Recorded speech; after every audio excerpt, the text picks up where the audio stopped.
Hello, this is Mike, and welcome to Season 3 of Urban Legends and Mythologies. Before I dive into the subject at hand, I would like to thank all the listeners and supporters who have helped get this show to this point. It is because of your support that I am able to continue to make these, and will be able to continue making these for the foreseeable future. Two more additional things to add to that. One, I am temporarily not taking any requests for future episodes. I have received enough episode requests to fill every slot for this season, Season 4, and Season 5. That is over 75 weeks worth of material. However, if you are a supporter, and more importantly, to be honest, a donator, and you want me to discuss a specific topic, reach out to me and I might do a special bonus episode or whatever. Secondly, I just want to reiterate my thanks for all of the support so far.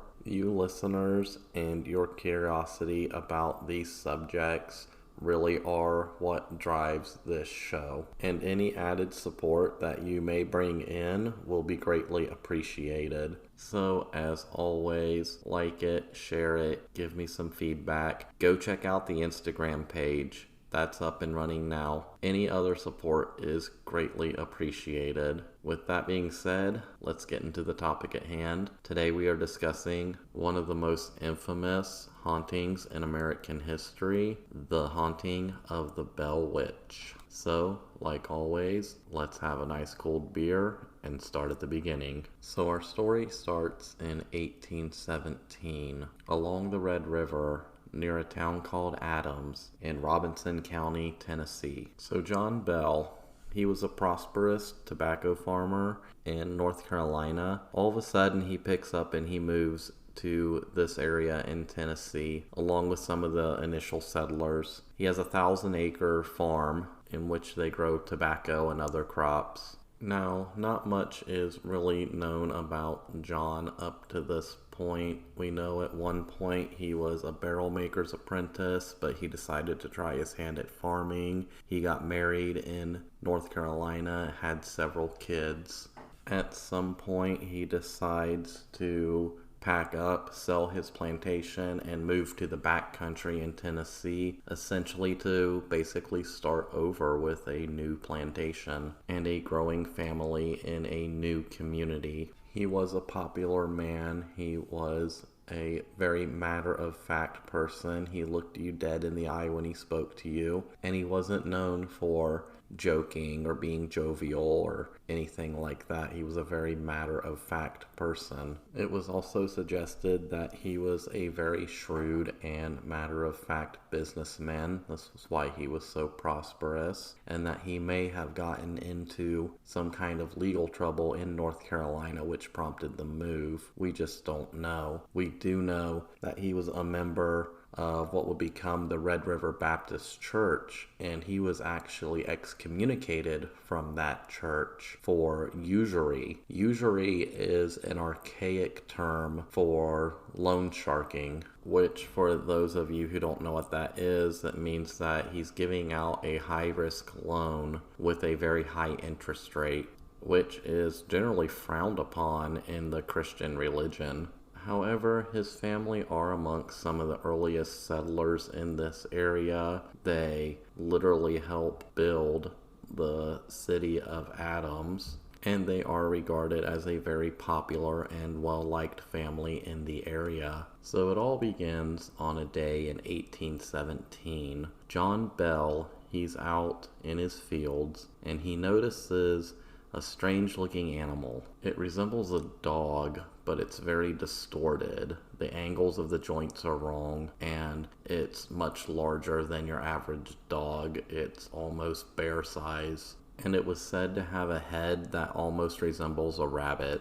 So John Bell takes out his rifle and he fires at this strange creature. However, he misses. The creature disappears. John searches the surrounding immediate area. He finds no sign of the creature, nor does he even find any tracks left behind by the creature. So naturally, being a matter-of-fact kind of guy, he just plays it off He says, wow, that was just a strange encounter, and he goes about his day. However, this dog would make other appearances. One account comes from a man named Dean, who was one of John Bell's slaves. While he was visiting his wife and walking on a trail, possibly a wife that was on another plantation because Southern slavery, he said that he had been followed by a large black dog on various evenings that would disappear when he would confront it. It was said that shortly after this, John Bell's daughter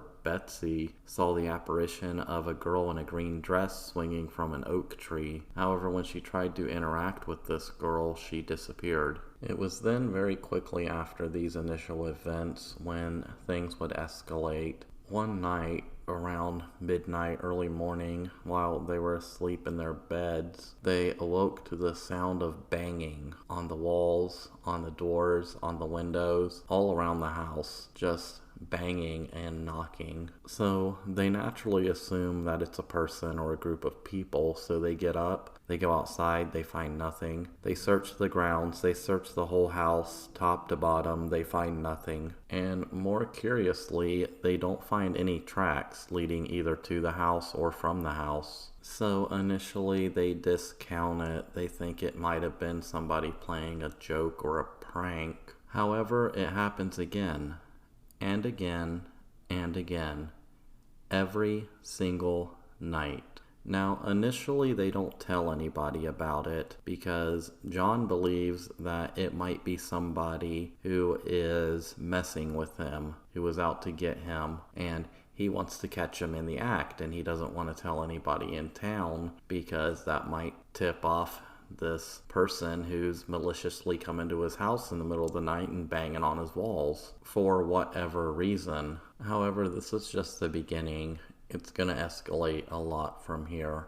So one night, while the boys are upstairs in their bedrooms, they're asleep in their bunk beds. The older boys are on the lower bunks and the younger boys are on the upper bunk. And they awake in the middle of the night because they're hearing this gnawing sound on the frames of their bunks, and they think that it might be mice. So the older boys, they get out of their bunks to look for these mice, and as soon as their feet touch the floor, the gnawing sound stops. And this phenomena repeats over and over again for many, many nights. Every time the boys get out of bed, as soon as their feet touch the floor, it disappears, the sound stops, and they never find these alleged mice. But it doesn't stop escalating because at the same time we're still hearing these banging noises on the doors, and there are sounds of like chains being dragged across the floors, or sounds of dogs fighting, and it's just getting worse and worse.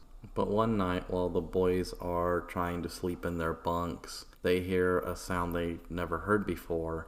It sounds like the dying gasps of a man struggling to catch his breath, and it is clawing at the underside of their bunks. And at this point, John Bell, he reaches his breaking point, and he confides in a neighbor that there's something strange going on at his plantation. So John invites this neighbor over to spend the night, and the neighbor, he doesn't even last the night. He leaves in the middle of the night, and he is convinced that there is something demonic or crazy going on at this plantation.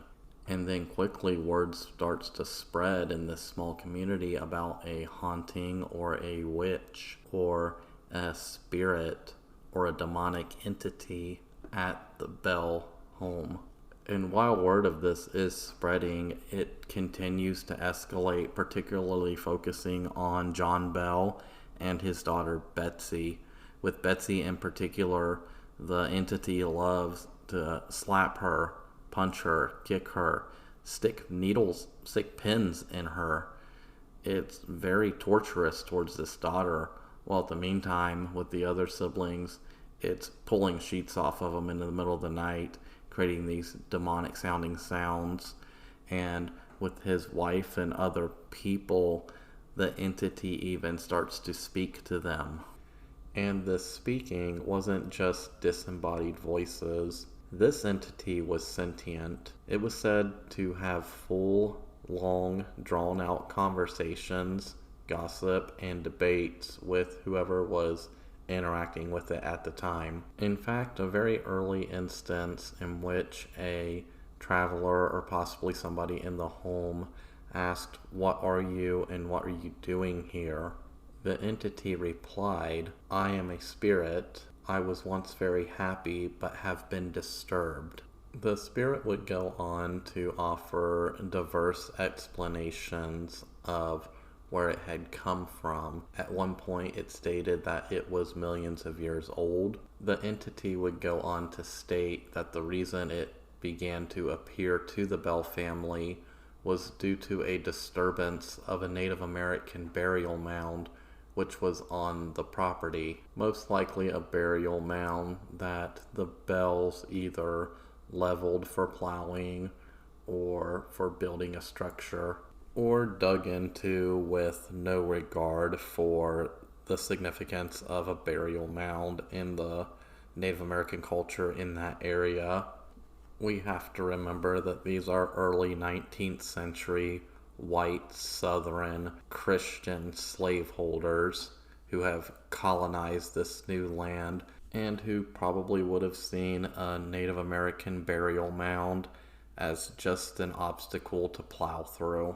However, with the emergence of full-on conversations, we would learn a lot more about the entity. For one, it was very well versed in the Bible, the Christian Bible, and it would have full-on discussions, conversations, debates, and religious arguments with whoever would engage it.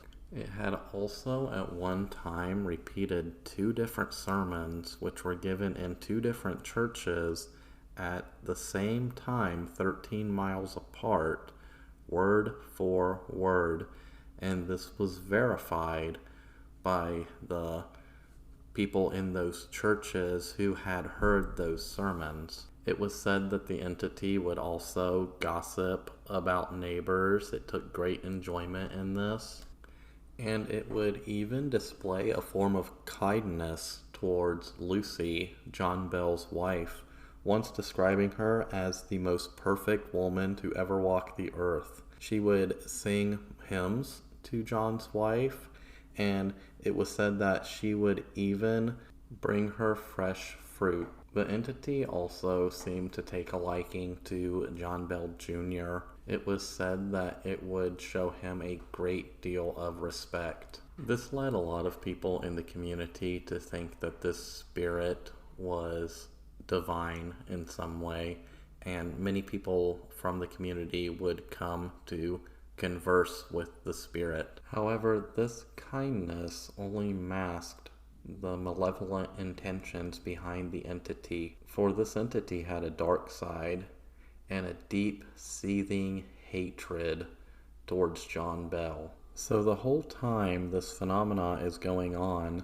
the entity is going out of its way to absolutely torture John Bell Sr. to death. And John Bell would spend the remaining 3 years of his life being tortured by this entity. It is not known why the entity had this grudge against John, who she also referred to as Old Jack. However, there have been hypotheses that this entity maybe had some kind of grudge against John Bell Sr., or the entity knew of maybe some dark secret of John's, which she was torturing him with. So this torture really begins with a continuous banging that would happen every night, all night, which was intentional to keep John awake and tired. The entity would keep John sleep deprived and wear him down mentally. The entity would curse him, hex him, and physically abuse him. It was said that after this torture escalated, that the entity probably even entered John, because he would go blank, his face would go blank during conversation, and he would spend hours, sometimes just on the edge of his bed just staring into nothingness, and the whole time the entity is boasting about how it's going to kill John. And then it happens. On December 9th, 1820, John is in bed. He's just laying there unconscious after a bout of violent seizures. So one of the family members rushes to the medicine cabinet, and it's been emptied out. The only thing in the cabinet at this time is a mysterious bottle. It's not labeled, and it contains a black liquid that no one in the family has ever seen before. They then get in touch with a local physician who tells them to test out the liquid on one of the local animals. So they find a stray cat and they force feed this liquid to this cat. The cat dies a few minutes later of these violent seizures, and at this point they know that John has been poisoned and he will be dead very soon. And it is said that as he lay there dying and as he took his last breath, they could hear the entity, the infamous witch, filling the room with raucous laughter and screaming, "I did it, I fixed him."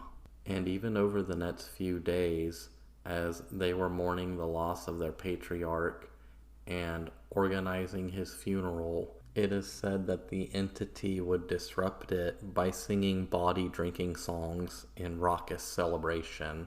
However, the story does not end with the death of John Bell, because it was shortly after this when the entity would turn her focus towards the daughter Betsy, and the entity would continue her habits, biting, scratching, pinching, cursing, and claiming that it would not leave until Betsy called off her engagement to a boy named Joshua Gardner, to which she finally did in 1821.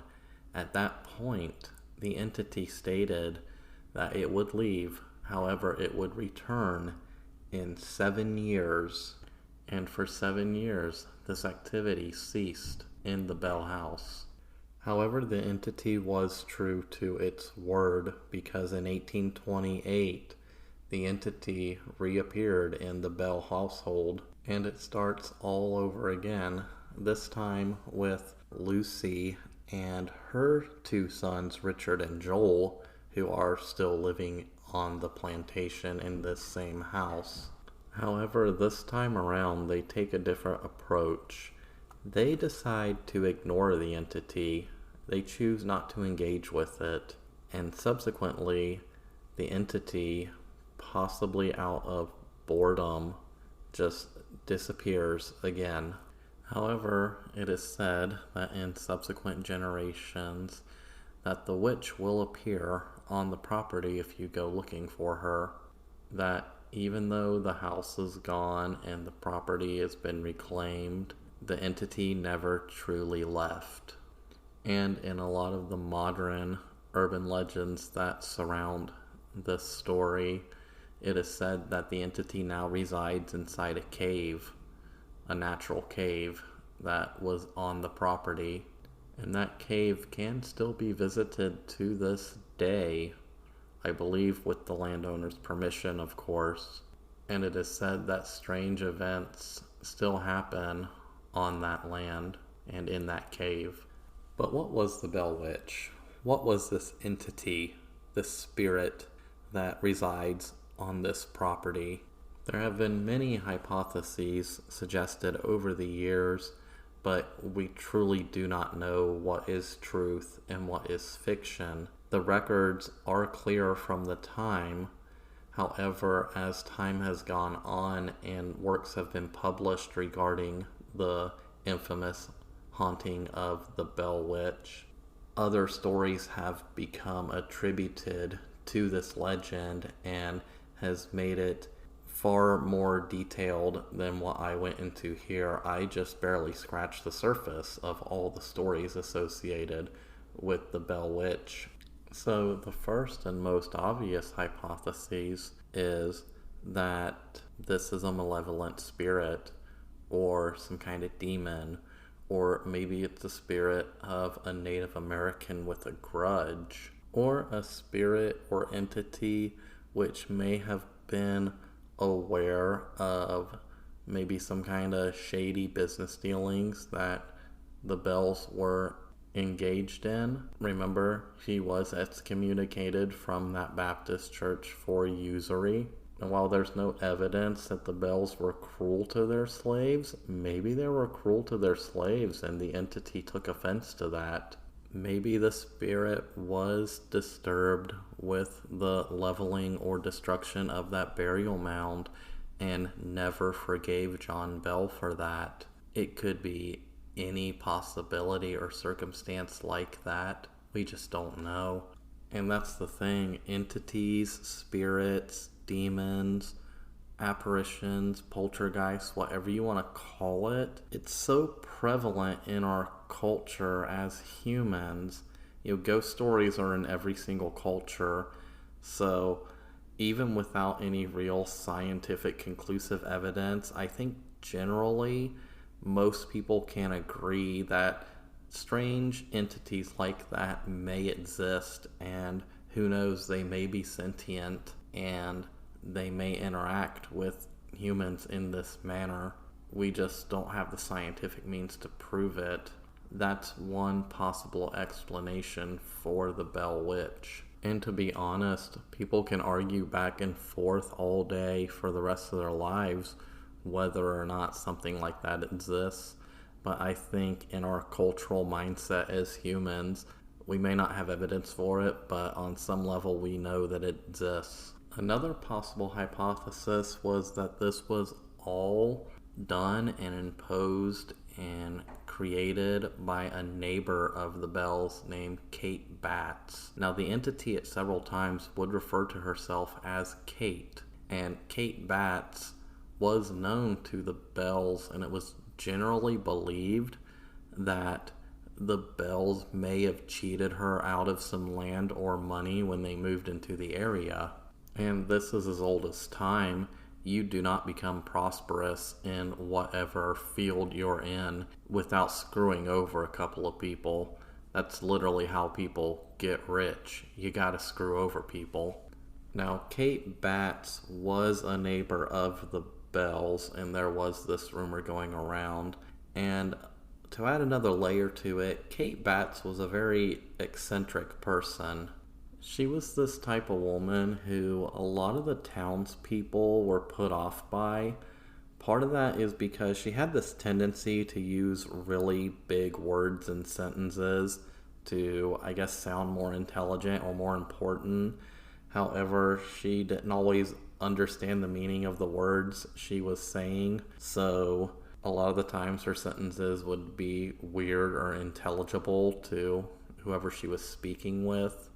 It's believed that she had other quirks like that too, and it did kind of put off some of the members of the local community, and this kind of idea of a witch in the community kind of springs up around her. However, it was widely stated that when she was confronted about this, when she was basically accused of this, she was shocked and horrified at the accusation. She denied it vehemently. She couldn't believe that even though they may had some kind of bickering in the past, that they would think that she would be capable of doing something so horrible. However, I think that's where the name Kate, that the entity used as its name, enters the folklore. It was this rumor going around that maybe the Bells had some shady business dealings and ripped her off, and she was kind of getting her revenge. However, none of that was ever proven to be true. And furthermore, it's also believed that this was all a hoax perpetuated by either the entire Bell family or just certain members of the Bell family. A lot of people, even to this day, attribute it to ventriloquism, and even back then in the 1820s when these accounts were coming out, and all through the rest of the 1800s, a lot of people suspected it was simple ventriloquism. And for those who aren't familiar with ventriloquism, that term, basically it's the art of throwing your voice as if to make it sound like it's coming from somewhere else.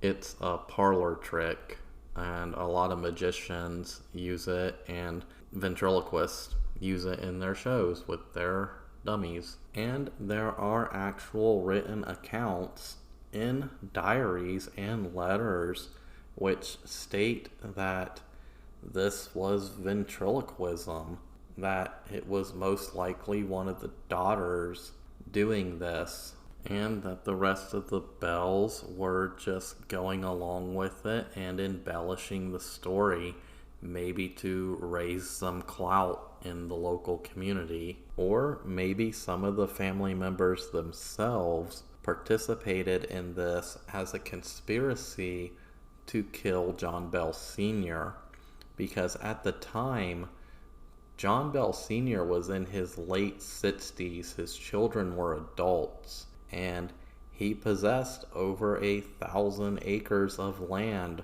with slaves, with tobacco, plus whatever interests and dealings or holdings he might have still had back in North Carolina.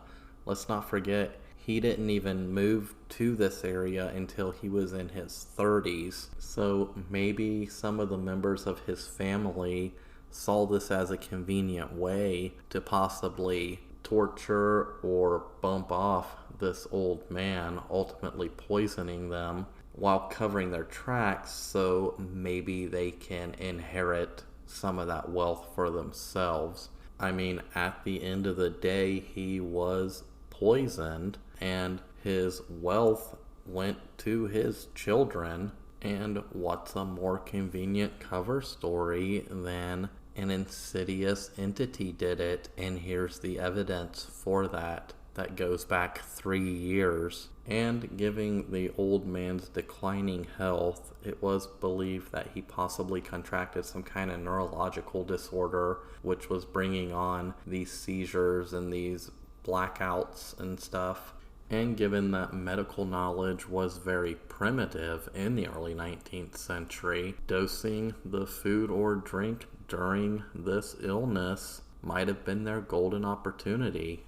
Now, that one is kind of a fringe hypothesis that his own family murdered him in order to gain his inheritance, but it's not completely outside the realm of possibility, especially when you've been sitting on the sidelines waiting for your inheritance for so long. We've seen it throughout history. But to be perfectly blunt and honest, I personally don't believe that any of these hypotheses hold up completely by themselves. I believe that each hypothesis holds a tidbit or a seed of the overall story, and these tidbits and seeds grow off into their own hypotheses. I think it's an overall combination of all of these possibilities, and it's a more simplified, stripped down version of all of the other stories which get associated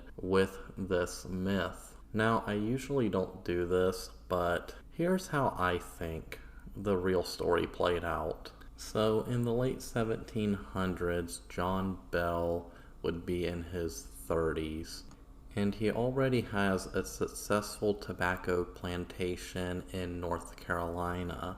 Now, in 1782, at the age of 32, he marries Lucy Williams. She's 12 years old at this time, and they settle on this farm that he has bought. And it's said that they prosper over the next 8 years, becoming one of the area's most successful farmers. Now, given that this is North Carolina in the late 18th century, he's most likely growing tobacco. It's most likely a tobacco plantation. That was still the cash crop at the time. And obviously on this plantation, he would have slaves and he would amass wealth from their labor. This is probably where he gets in trouble with his church that he's a part of and gets excommunicated from this church for usury. as we discussed before, usury is just an archaic term for loan sharking, which is frowned upon in that religion. And one thing about tobacco production is it's really hard on the soil. It really takes a lot of nutrients out of the soil, which is why you have to rotate your crops every year. And by 1804, even with crop rotation, he probably wasn't getting as good yield out of this tobacco that he was getting in previous years. That could have been another reason why he prompted to move west. However, I personally think that it was a combination of that and his little loan sharking scheme that got him excommunicated that prompted to move. Maybe that was exposed and it took a hit to his reputation and he wanted to go somewhere else where he could reestablish himself. So in the winter of 1804 through 1805, Bell, his wife, his 6 children, and his slaves, they make the journey through North Carolina into East Tennessee to an area called the Red River, which is where they established their new plantation. So they're in this new community and they become prominent leading figures in this community because, hey, they're rich and this new community's just scraping it out and he's buying up all this land. And he has this reputation as a shrewd, matter-of-fact businessman. And it's probably in those coming years after this where maybe a land deal is made between himself and his neighbor, and maybe he does cheat her out of some money or some land. That's a rumor that has persisted for 200 years. A rumor that persisted for that long probably has some grain of truth to it. And maybe the knocking sounds were actually real. Maybe they were coming from people who he had cheated in the past, who were out for some kind of revenge. And let's remember, when this stuff first started, John Bell, he thought it was somebody playing a prank or getting some kind of revenge on him, and he wanted to catch them in the act. So maybe he spread this idea of a ghost story around to kind of deter some of that from happening, but maybe that just exacerbated things. And given how superstitious people were back then about this stuff, they would have easily believed it. And then maybe his wife and his daughter go along with the story and they start maybe telling some tall tales about all the spooky stuff that's going on their land. And maybe the ventriloquism idea comes into play because it was largely believed that Betsy had this ability to throw her voice, and that comes from contemporary accounts and letters. However, it was never proven. It was always suggested.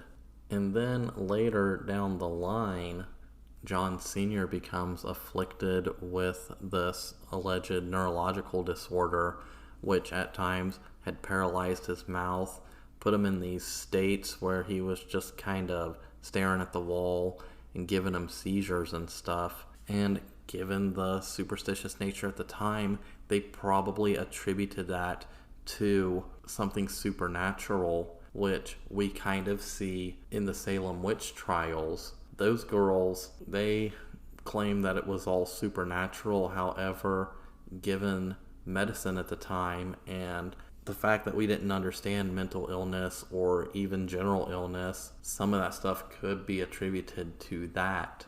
And hell, maybe even to alleviate the old man from his suffering or to cash in on an inheritance.